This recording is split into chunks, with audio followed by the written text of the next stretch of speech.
Isaías 55, do verso 6 ao verso 13. Você vê na versão revista atualizada, que é que eu leio em voz alta junto comigo.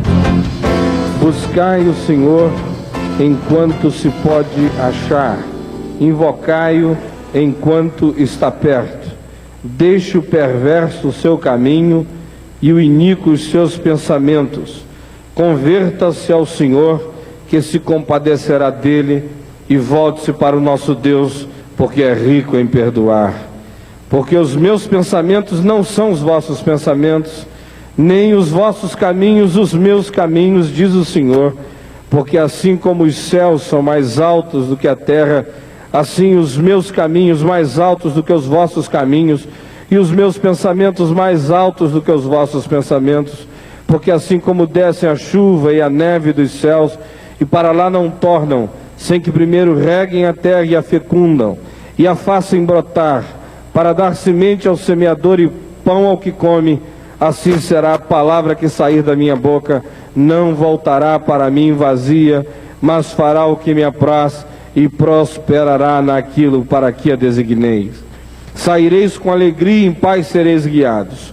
Os montes e os outeiros romperão em cânticos diante de vós, e todas as árvores do campo baterão palmas. Em lugar do espinheiro, crescerá o cipreste. Em lugar da sarça, crescerá a murta. E será isto glória para o Senhor, e memorial eterno que jamais será extinto. Amém. Ó Pai, eis aqui a tua palavra. E agora nós pedimos que tu a unjas, e que tu nos unjas para proclamá-la com graça, com sabedoria, com simplicidade, e dá que enquanto a tua palavra esteja sendo anunciada, o coração de cada um de nós se enterneça e seja aquecido com o fogo do teu Espírito. Nós pedimos em nome de Jesus. Amém. Podem assentar-se. Há muita gente se convertendo, mas há muita gente para quem a conversão é apenas uma mudança de fachada, apenas um retoque na maquiagem do comportamento, apenas uma tintura nova, uma pintura nova nas expressões da existência, do comportamento dessas pessoas. Também há pessoas se aproximando daquilo que a gente chama de conversão pelas razões as mais distintas. Alguns por causa de medo, alguns por causa de um sentimento de opressão espiritual, de terror noturno, de fobias, de angústias. Alguns por causa de enfermidades, de dores. Alguns por causa de perplexidades, de coisas inexplicáveis que atingem a gente e simplesmente não há equações para resolvê-las. Alguns por causa de uma adversidade material, por causa de uma calamidade que lhes aconteceu, de uma falência. E aí começam a buscar uma saída, uma porta aberta, uma solução, uma energia nova, uma invasão de alguma coisa que lhes garanta, quem sabe, uma motivação nova para viver. Alguns por causa de medo, por causa de uma pregação que lhes foi imposta, por causa de uma determinada impressão espiritual que lhes veio, por causa de uma culpa guardada, por causa de contradições não resolvidas e que acabam dentro do indivíduo gerando sentimentos horríveis em choque. E ele fica com medo de um juízo que se abata sobre ele de modo veemente, e aí se refugia na sombra da religião, da igreja. Enfim, as pessoas se convertem, ou pelo menos pensam que se converteram, pelas razões as mais diversas. Eu fico vendo que sempre que as conversões acontecem sem que seja por causa das motivações certas, sem que seja em razão das operações genuínas, profundas do Espírito Santo, no máximo que a gente consegue é um bom comportamento, no máximo que a gente consegue é uma nota boa na lista da moralidade, no máximo que a gente consegue é apenas a fachada. Mas nem sempre as nossas performances interiores, íntimas, acompanham essas mudanças externas. Às vezes o indivíduo está aí, ele aprende todas as coreografias da fé, ele aprende todas as expressões da piedade, ele aprende todas as manifestações do bom comportamento, mas quase nada mudou dentro dele.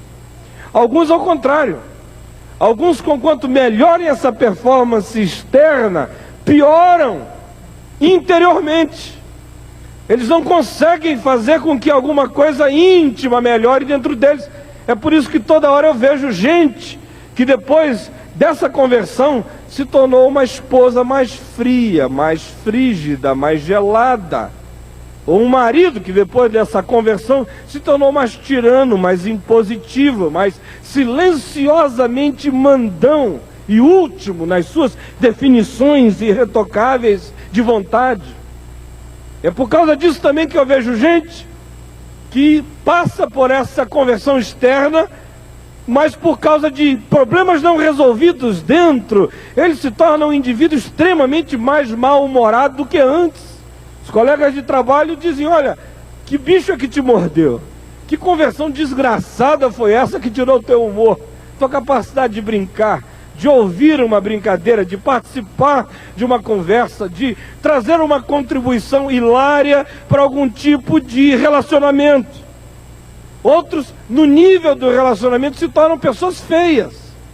Antes eles participavam, agora eles têm a última palavra, eles são os donos da verdade. Eles esperam os pagãos pararem de dizer o que estão dizendo para ele entrar como oráculo divino e colocar a palavra final, depois da qual ninguém mais tem o direito de abrir a boca. E esse tipo de conversão é produzida pela religião, é produzida pela igreja, é produzida pelo moralismo, é produzida pela vontade própria, pela autodeterminação, é produzida pelos agentes os mais diversos, mas não toca a tua essência, não mexe a tua vida íntima, no máximo toca a tua consciência, nunca mergulha até o teu subconsciente, no máximo altera teu comportamento, nunca muda teu caráter, no máximo te dá um sorriso para consumo em momentos adequados, mas nunca altera a tua atitude existencial mais profunda para com a tua vida e para com a vida dos outros e para com Deus. A palavra de Deus nos diz que a genuína conversão é o resultado de um desejo essencial por Deus e pela experiência da sua presença. A genuína conversão é o resultado de um desejo essencial da alma, do espírito, por Deus e pela experiência profunda da presença de Deus. Que no íntimo você começa a desejar Deus. Surge uma sede que às vezes você não sabe identificar. Às vezes você pensa que é sede de um homem, às vezes você pensa que é sede de mulher, às vezes você pensa que é sede de prosperidade material, às vezes você pensa que é sede de fama, mas lá no fundo é um latejamento incurável que te pegou, que te bateu, que te atingiu, e é essencial, corre pelos nervos mais profundos do teu ser, aonde nenhuma outra mão consegue chegar, a não ser que seja a mão de Deus. Começa essa vontade desgraçadamente arraigada de encontrar uma razão para a vida, de encontrar uma paz profunda, de encontrar um silêncio para a consciência, de encontrar o abraço do teu Criador, de encontrar certeza para hoje, para amanhã e para depois da morte. Começa a ver vontade de tocar o sublime, o divino, o eterno. Começa a ver dentro de você um desejo enorme de que você seja traspassado por um amor infinito. É isso que diz o verso 6. Quando diz: buscai o Senhor enquanto se pode achar, invocai-o enquanto está perto. E a razão pela qual eu disse que a palavra de Deus nos afirma que a genuína conversão é o resultado de um desejo essencial por Deus e pela sua palavra, tem a ver com o fato de que só Deus gera isso dentro da gente. Eu nunca sinto vontade de buscar a Deus.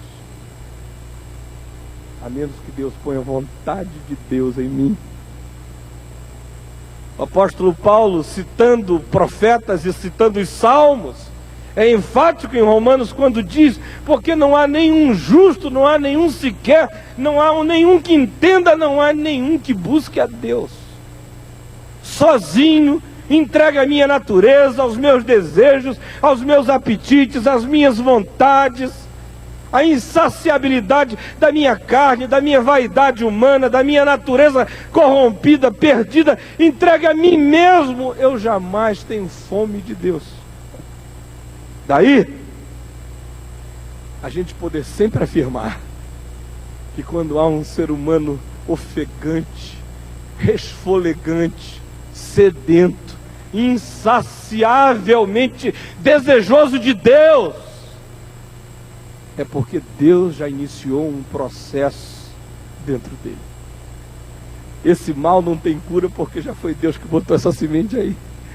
Já é a graça de Deus mexendo, já é o Espírito de Deus preparando a terra, fofando em volta. Quando a palavra de Deus diz: buscai ao Senhor enquanto se pode achar, invocai-o enquanto Ele está perto, pressupõe que eu tenho esse poder para fazer isso, e ao mesmo tempo me diz que se eu consigo fazer isso, não é porque eu consigo fazer isso. Se eu consigo fazer isso, é porque Deus já começou a agir em mim. Por isso, se você está com sede de Deus, bem-aventurado você é. Deus já estava com sede de você. Se você está com vontade de Deus, bem-aventurado é você. Deus já estava louco de vontade de você. Se você hoje tem desejo de dar um passo na direção dele, bem-aventurado é você, ele já correu na tua direção. Se o teu espírito hoje anseia por ele, bem-aventurado você é. Deus te anseia desde a eternidade, em nome de Jesus. Então, a genuína conversão, ela é esse resultado de um desejo essencial que Deus planta dentro da gente. Essa fome, esse mal sem cura, essa vontade que está para além da explicação, de buscar a Deus, de conhecer a Deus, de provar a Deus, de mergulhar a Deus, ser abraçado por Deus. E a conversão só vale, e ela só dá fruto, e ela só transforma o íntimo, e ela só vira a gente do avesso, e ela só altera a nossa essencialidade, a nossa profundidade, as nossas raízes, o nosso íntimo, quando ela é produzida por esse encontro profundo da alma com o Criador, com o Senhor. Quando esse desejo que Deus botou em nós, encontrou em nós um desejo de desejar, o desejo de conhecer a Deus. Aí começa alguma coisa. Aí inicia-se um processo. Aí sementes de Deus começam a germinar dentro de nós. No entanto, a grande pergunta que surge numa hora dessa é: quais são os sinais dessa conversão que muda para melhor? Quais são os sinais dessa conversão que muda e que faz bem?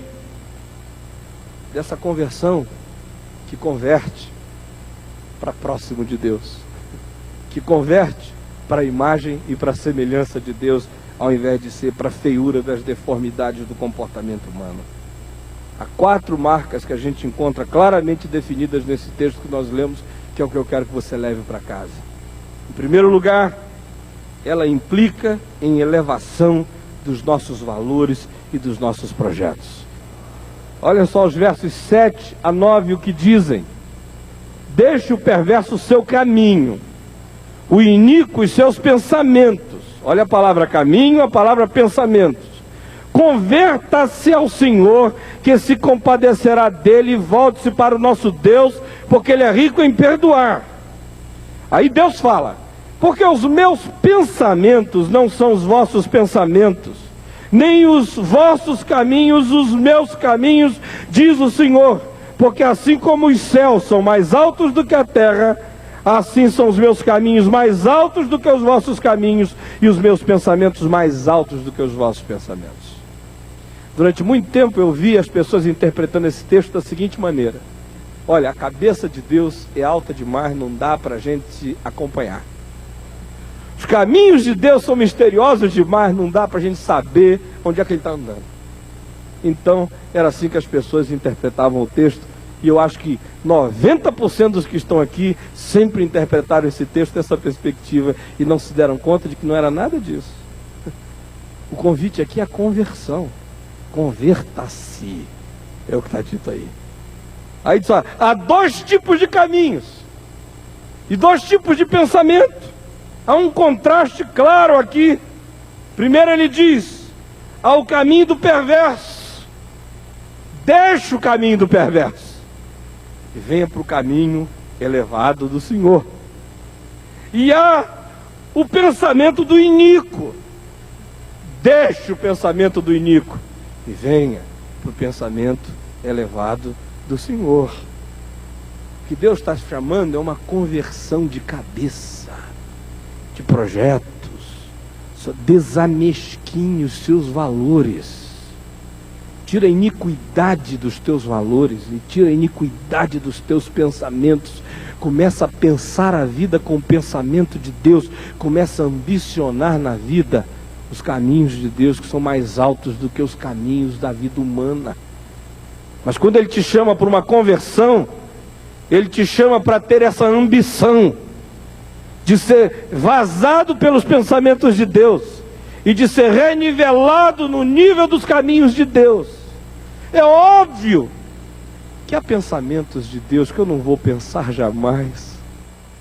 Uma coisa sobre Deus que eu sei com certeza que Ele está fazendo agora. Hebreus nos diz lá no capítulo 7 que Jesus, o nosso sumo sacerdote, vive para interceder por nós. Isso eu sei que Ele está fazendo. Eu estou pregando aqui, você está sentado aí, Ele está intercedendo lá. Hoje eu estava lendo aí na revista, o pessoal falando como é que vai ser a Terra daqui a 50 bilhões de anos. Mas que estúpido. Ele não sabe como vai ser a temperatura no ano que vem. Então ele estava fazendo um prognóstico de uma terra dominada pelos ratazouros e pelos coelhauros. Então são coelhos gigantes e ratazanas enormes. Isso é um estúpido, cientificamente falando, burro, coitado. A gente todo dia toma susto com o passado, com o que já aconteceu. Toma susto com o presente, que foge ao controle da gente todo dia. E ele vem me dizer como é que vai ser o planeta daqui a 50 bilhões de anos. Eu não sei o que Deus está pensando sobre muitas coisas. Eu não sei o que Ele está pensando sobre amanhã para mim.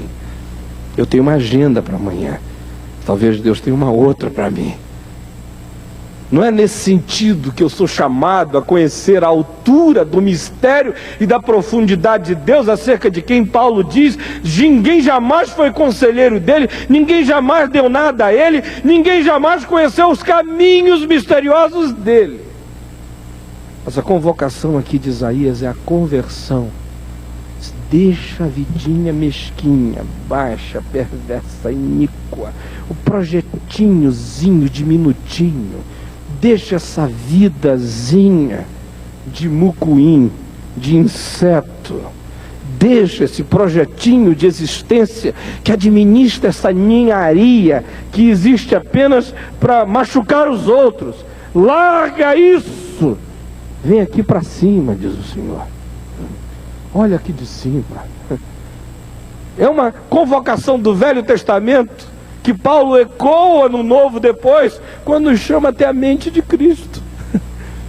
A ver a vida com os olhos de Deus, a desenterrar a cabeça, a deixar de ser avestruz, a respirar um ar mais rarefeito aqui em cima, a olhar numa perspectiva mais global, a ter projetos que pareçam mais com os de Deus, valores e sentimentos que se identifiquem mais com os valores e com os sentimentos de Jesus. Eu toda hora vejo gente misticamente querendo ter a mente de Cristo. Diz: Senhor, me dá a mente de Cristo. Aí eles ficam lá orando: Senhor, a mente de Cristo. A impressão que a gente tem é que eles acham que Deus vai fazer um transplante cerebral neles, não é? Aí você fica lá, ele jejua a mente de Cristo, a mente, me dá a mente de Cristo. Essa mente de Cristo está aqui, o verbo se fez carne, verbo, lá o logos é a palavra racional, o pensamento de Deus que ficou com 1,80 m, 1,90 m, altura de Jesus, moreno, nariz de judeu, cabelo de judeu, carne, sangue, pele, voz, sotaque e vida. Quer saber a mente de Cristo? Olha o Evangelho aqui. Vê como é que ele trata a prostituta. Diferente de como os pastores tratam as prostitutas. Vê como é que ele trata o publicano. Vê como é que ele trata o poderoso. Vê como é que ele trata o rico. Vê como é que ele trata o pobre. Vê como ele trata o que tem. Vê como ele trata o que não tem. Vê como ele trata o humilhado. Vê como ele trata o arrogante. Vê como ele trata o quebrantado. Vê como ele trata o endurecido. Vê como ele trata dinheiro. Vê como ele trata dinheiro nenhum. Vê como ele trata o ter e o não ter, o comer e o não comer. Vê como ele trata a tentação. Vê como ele trata a política. Vê como ele trata o desprezado, o excluído. Vê como ele trata a vida. Vê como ele trata passarinho, erva do campo, sinais do céu, pôr do sol, chuva. Vê como ele trata o campo do iníquo, o campo do bom. Vê como ele trata a vida. Vai para o Evangelho, que você vai ganhar os caminhos de Deus e os pensamentos de Deus e a mente de Cristo. Não adianta você ficar aí fazendo 10 vigílias por ano pedindo a mente de Cristo, se você lê a palavra de Deus como se fosse um livro de horóscopo. Deixa a palavra de Deus entrar na tua cabeça, no teu coração. Começa a exercitar, todo dia dizer como é que Jesus iria responder a essa situação. E não abre a Bíblia e põe o dedo em cima. Lê o Evangelho e te lembra da passagem.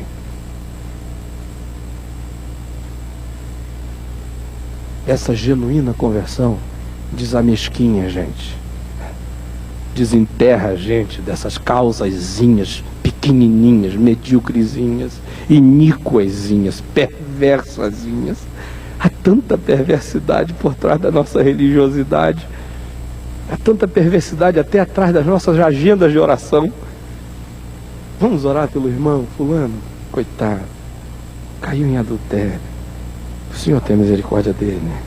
Aí falam 40 minutos sobre o irmão, esquecem de orar.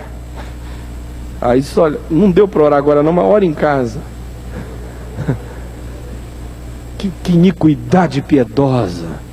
Que perversidade espiritual. Todo dia, cheio de perversidade, de uma alegriazinha mórbida, né? Com aquela auréolazinha cultivada, preservada ali, mas lá no fundo é perversidade. Você caiu, coitado do irmão, caiu. Toda hora eu encontro um bocado de gente má, de joelho na presença de Deus, e não está diante de Deus, está só na presença do culto, da religião. Deixa a perversidade, deixa a iniquidade, converta-se ao Senhor, deixa a mente de Deus te possuir e renivela o teu caminho com o caminho de Deus. E aí a conversão não vai só mudar a tua fachada, vai te fazer bem, vai te transformar num ser humano melhor em nome de Jesus. Isso significa, portanto, que essa conversão tem que renivelar a vida e os projetos da gente.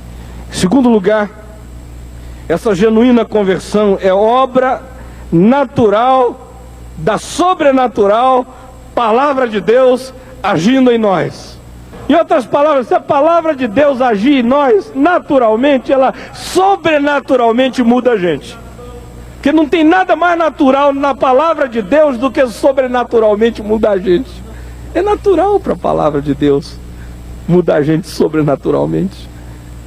Olha só o que diz a palavra de Deus acerca disso aqui nos versos 10 e 11, que é um outro texto que eu sempre vejo interpretado de uma outra maneira e fora do contexto. Porque assim como descem a chuva e a neve dos céus, e para lá não tornam, sem que primeiro reguem a terra e a fecundem, e a façam brotar, para dar semente ao semeador e pão ao que come, assim será a palavra que sair da minha boca. Não voltará para mim vazia, mas fará o que me apraz e prosperará naquilo para que a designei. Não esqueça de que a convocação inicial é a buscar a Deus e a se converter. E aí vem essa afirmação sobre a palavra.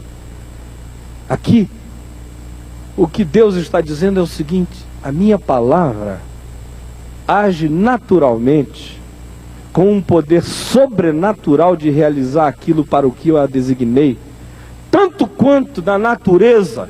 Se você jogar uma semente, se chover sobre essa semente, e se essa chuva enternecer e aguar essa semente, ela vai se abrir, vai fecundar, ela vai brotar, ela vai se esparramar, alguém vai colher, e ela vai ser processada e vai se transformar em pão para aquele que semeou, comida.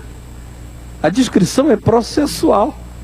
Joga semente, não vai acontecer no mesmo dia. Ele diz, assim como é esse processo que funciona há milhões e milhões de anos, sementes que caem no solo, que são regadas, germinam, brotam, florescem, frutificam, são colhidas e alimentam a humanidade. Vocês não estão vivos todos aqui? Por que nós estamos todos aqui? É porque esse processo foi designado por Deus e ele se cumpre de geração em geração, não se cumpre? Desde que Deus criou o planeta, esse é o processo. E não houve lei, não houve império, não houve ninguém que tenha podido impedir esse processo. Isso é vida. Essa semente está carregada de vida. Aí Deus diz, olha, assim como esse processo natural, é a minha palavra. Se ela cai aí, se ela cai, se você arregar, ela vai fecundar, ela vai brotar, ela vai florescer, ela vai frutificar, e ela vai gerar pão para a vida. Eu a designei para isso. Ela vai dar fruto. O que Deus está dizendo aqui é que a genuína conversão não acontece só porque a gente gosta de música evangélica. Não acontece só porque a gente gosta dos animadores evangélicos de auditório. A genuína conversão não acontece simplesmente porque aqui e ali a gente lê um versículo bíblico em algum outdoor, em alguma esquina. Ela pode até começar assim. Ela pode até ser startada assim. Ela pode até ser alavancada assim.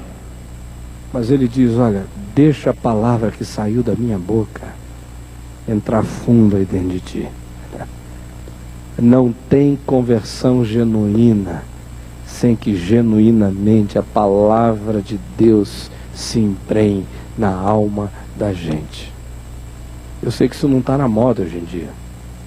Hoje em dia tem muitas outras coisas na moda, mas não está mais na moda amar a palavra do Senhor, querer crescer na palavra do Senhor, querer deixar ela possuir a gente, querer ficar possesso da palavra de Deus. O Senhor diz, olha, se você deixar a palavra operar, se você ler a palavra, ouvir a palavra, guardar a palavra, escutar a palavra, se expor à palavra, deixar com que ela se embrenhe em você, não precisa ficar preocupado, não tem como ser diferente. Ela vai fazer aquilo para o que eu a designei. Ela vai mudar você, ela vai gerar vida em você, ela vai produzir fruto em você, ela vai desabrochar em você. Esse é um processo e você tem que deixar que isso cresça dentro de você todo dia pela palavra. Vejo aí um bocado de gente querendo libertações mágicas toda hora. Eu acredito que Deus liberta assim, de uma hora para outra, especialmente quando o problema é demônio. Sai demônio, sai pombagira, sai Exu, sai entidade do mal, sai. Aí tem que começar um outro processo. O diabo obedece ao nome de Jesus assim, rápido, na hora, instantaneamente. Agora a tua natureza não se submete a Deus instantaneamente. Tua natureza tem que ser quebrada pela palavra todo dia. Tua natureza tem que ser enxertada com uma semente nova, que tem que crescer aí dentro, que tem que dar mais fruto do que a tua carne, do que a tua vontade de ir para longe dele. Agora, se você se expuser à palavra, ela vai genuinamente encher o celeiro da tua alma, porque Deus designou a palavra dele para que ela seja palavra de vida e de transformação na minha vida, na sua vida, em nome de Jesus. Amém. Amém mesmo? Você crê nisto de todo o coração? Amém? Em terceiro lugar, essa genuína conversão implica em harmonização da nossa vida com as coisas da existência em volta de nós.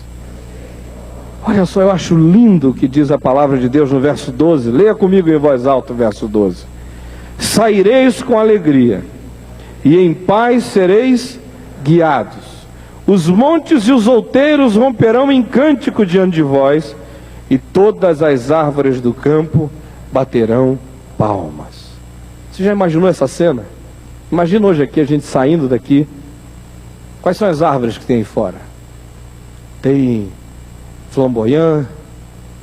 O que tem aí fora? Manga. O que mais tem aí fora? Manguba.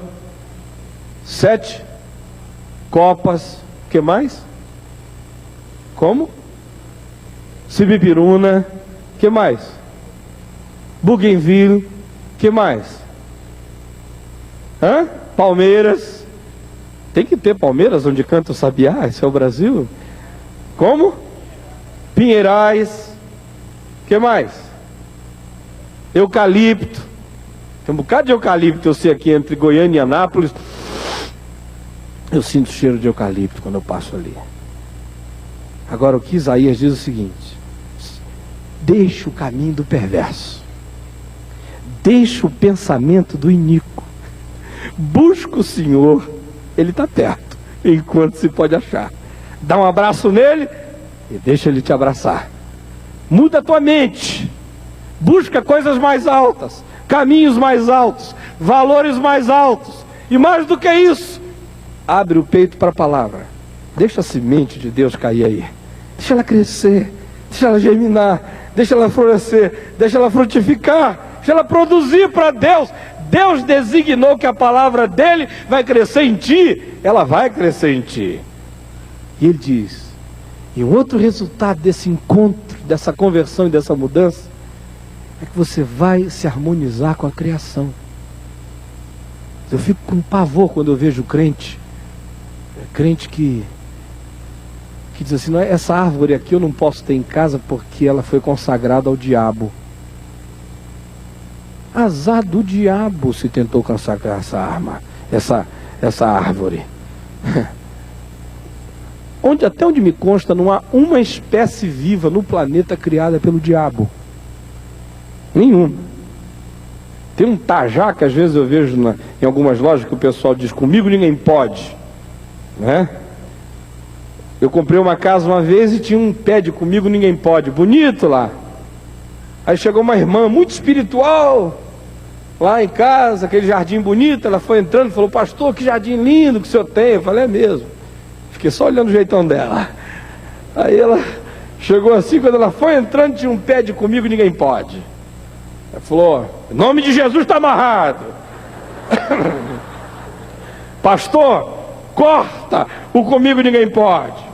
Falei, não corto não, minha irmã, porque o único que tem poder para dizer comigo ninguém pode é Jesus de Nazaré, que é o dono dessa casa, dessa planta, dessa palmeira e de tudo isso. Só Ele. Ele é o único que diz, aparece, põe a cara que eu quero ver. Estou comprando todas as brigas, porque comigo ninguém pode. Se Deus é por nós, quem será contra nós?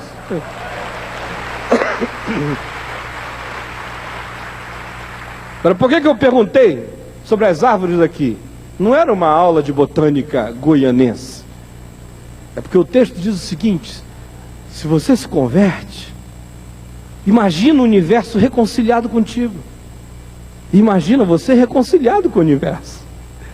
Você sai e as plantas estão aplaudindo você. Já pensou? Uma salva de palmas de bougainville, de palmeiras. Em outras palavras, a cabeça do profeta está pensando isso.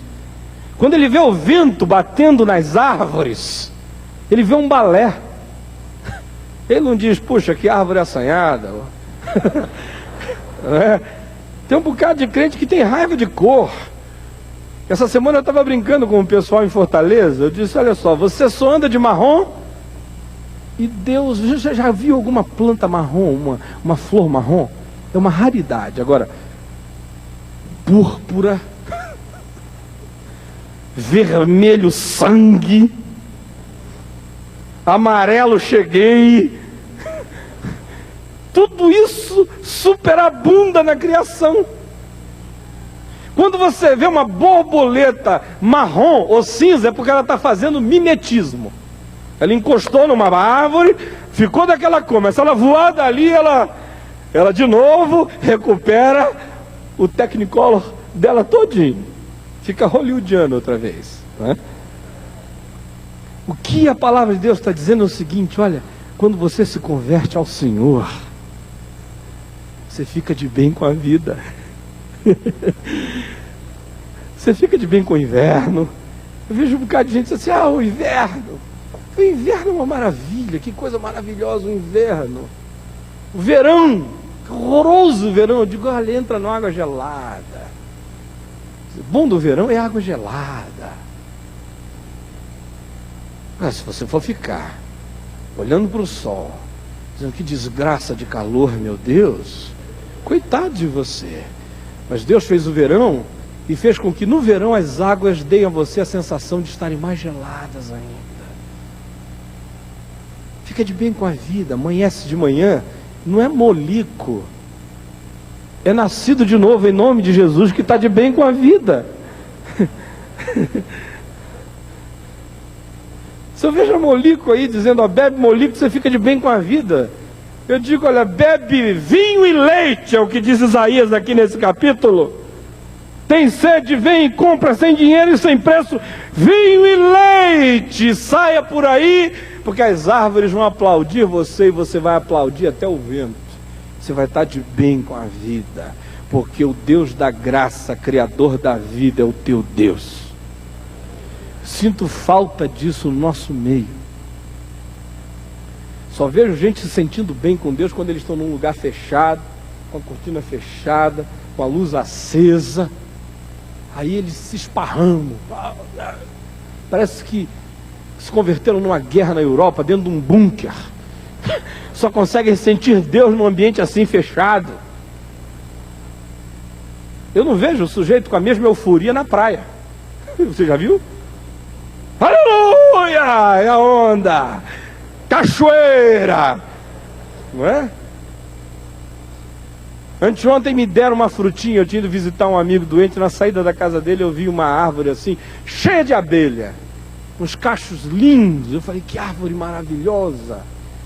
Aí um cearense amigo meu que estava lá falou assim, essa árvore aqui só dá aqui. Olha como é que ela é docinha, as abelhas estão aí, fica cheio de abelha. Eu falei, se a abelha gosta, eu também gosto. Pega uma para mim, por favor. Aí ele pegou. Aí ele falou, mas é doce demais. E tem uns fiapinhos que entram no dente. Eu falei, mas meu irmão, você queria que fosse doce como mel e não tivesse fiapinho para entrar no dente? Covardia. Tem que ter fiapinho para entrar no dente. É o preço de provar um negócio desse.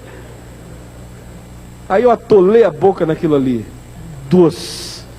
Eu falei, meu Deus, isso aqui é comunhão, é Santa Ceia. O Senhor criou isso.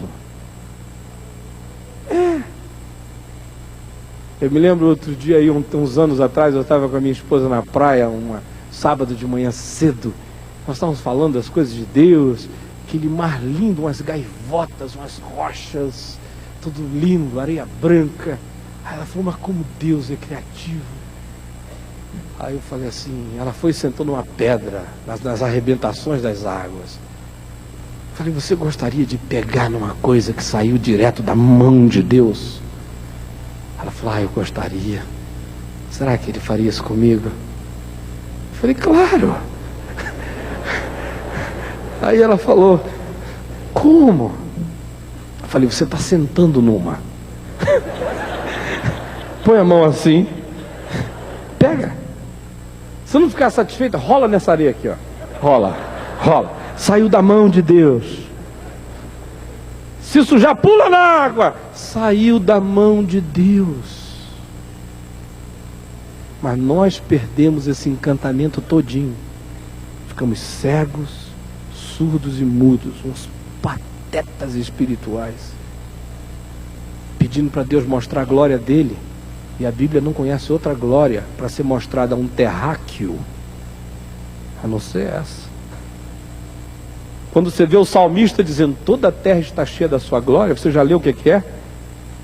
É a tempestade, é o trovão, é o mar, são as ondas, são as corças parindo, as éguas selvagens, os leões rugindo, as plantas dando fruto, campo verde. Aí ele fica assim embasbacado e diz, toda a terra está cheia da sua glória. É pouco, gente.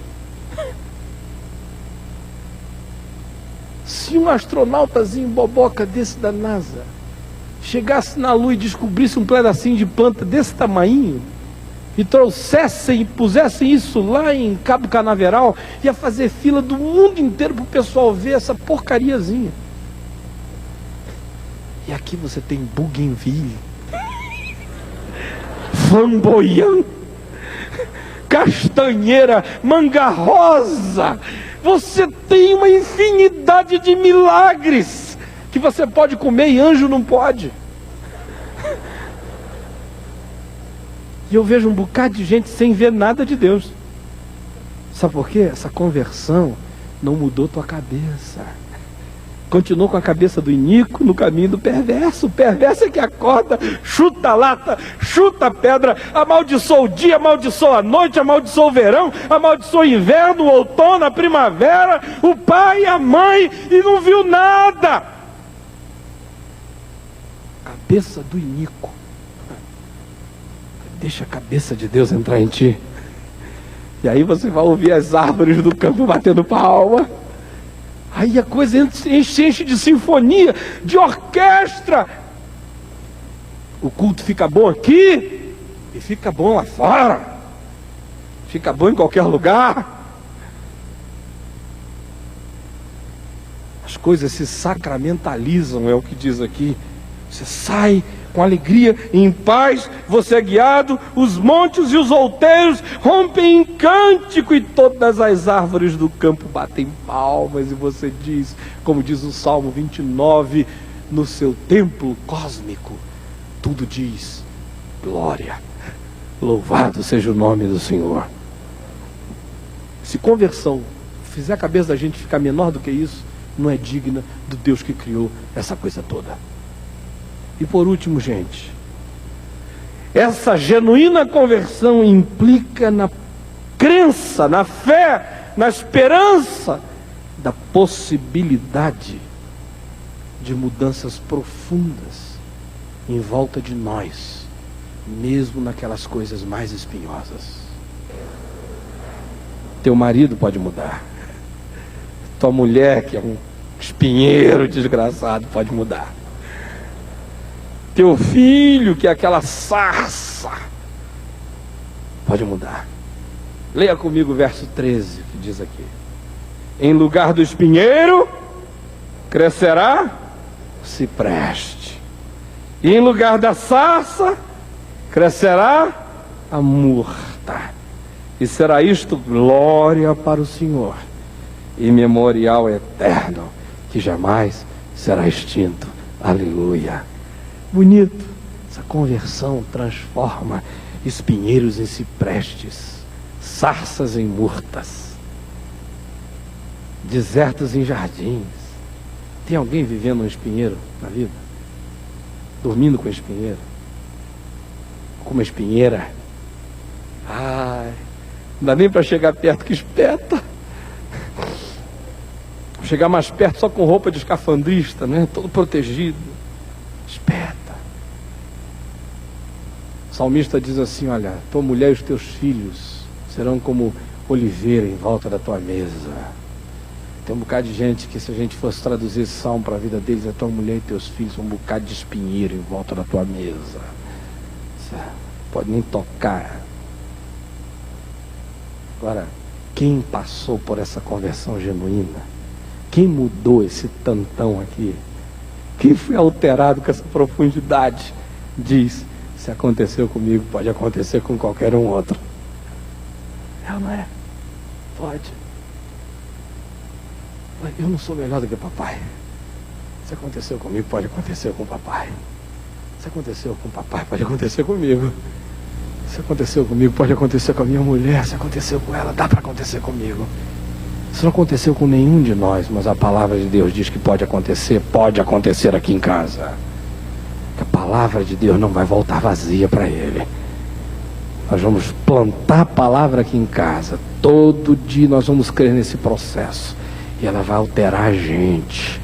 Ela vai harmonizar a gente com a vida. Nós vamos ficar de bem com a vida. E ela vai nos encher de esperança para crer que não há espinheiro que não possa virar cipreste, que não possa ser enfeitado no fim do ano, no Natal da minha alma. Em nome de Jesus. Amém. Amém mesmo? Já falei demais. Vamos ficar em pé agora.